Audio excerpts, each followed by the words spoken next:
നാട്ടുകൾ വിഷന്റെ news at 7 വാർത്തകളിലേക്ക് ഏവർക്കും സ്വാഗതം. വാർത്തകൾ ചുരുക്കത്തിൽ. കൂടുതൽ വാർത്തകൾക്കായി നാട്ടുകൾ വിഷൻ ചാനൽ സബ്സ്ക്രൈബ് ചെയ്യൂ.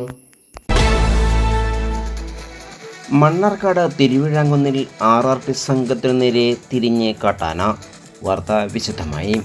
തിരുവിഴാങ്കുന്ന് ഫോറസ്റ്റ് സ്റ്റേഷൻ പരിധിയിലെ മുട്ടിപ്പാറ കച്ചേരിപ്പുറം ഭാഗത്ത് കാട്ടാനയെ കാട്ടിലേക്ക് തുരുന്നതിനിടയിൽ മണ്ണാർക്കാട് റാപ്പിഡ് റെസ്പോൺസ് ടീം വാഹനത്തിന് കാട്ടാനയുടെ ആക്രമണത്തിൽ കേടുപാടുകൾ സംഭവിച്ചു. ജനവാസ മേഖലയിലും കൃഷിയിടങ്ങളിലും ഇറങ്ങിയ കാട്ടാനക്കൂട്ടത്തെ കാട്ടിലേക്ക് തിരിച്ചയക്കുന്നതിനിടയിലാണ് ഒരു കാട്ടാന RRT വാഹനത്തിന് നേരെ പാഞ്ഞെത്തിയത്. തുടർന്ന് ബോണറ്റിൽ കൊമ്പുകൾ കുത്തി ആക്രമിച്ചു. സംഭവസ്ഥലത്ത് വാഹനത്തിലുണ്ടായിരുന്ന grade deputy range officer Firoz തലനാരിഴയ്ക്കാണ് രക്ഷപ്പെട്ടത്. ആക്രമണത്തിൽ ആർക്കും പരിക്കില്ല. സംഭവത്തിന് ശേഷം RRT സംഘം കാട്ടാനക്കൂട്ടത്തെ റിസർവ് വനത്തിലേക്ക് കയറ്റിവിട്ടു. തിരുവിഴാങ്കുന്ന് ഫോറസ്റ്റ് സ്റ്റേഷൻ പരിധിയിൽ കഴിഞ്ഞ കുറച്ച് ദിവസങ്ങളിലായി കാട്ടാന ശല്യം രൂക്ഷമാണ്.